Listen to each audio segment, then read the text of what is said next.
i ugen, ikke også? Så tænkte jeg, nej, det var jeg nødt til at springe på. Nej, men det er også noget dumt andet. Ja. Hvor meget skulle man komme på det i? Du kan bare sådan en enkelt meter. Okay. Du skulle tage en stærk. Nej, det skal ikke være stærkt. Men hvad er det, der er fylde?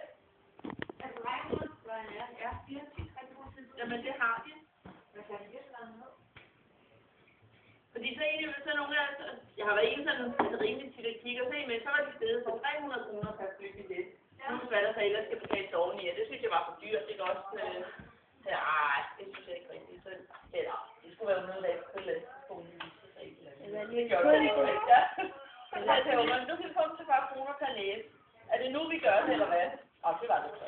Ja, det er også. Jamen, det er også. Så tænkte jeg, så skulle jeg jo så finde ud af, om det der hus, det var ledigt, eller hvad det jo, ikke også? Jo, så fik vi så fat i den, som har spillet med. Jamen, så var vi heldige, fordi at det udlejer fra den 18. til den 25. Og vi kommer jo så dernede til den 25. om aftenen, hvor vi så tager hjem i dag, ikke også? Men vi er da ikke kede af, at vi bestiller flybilletter, så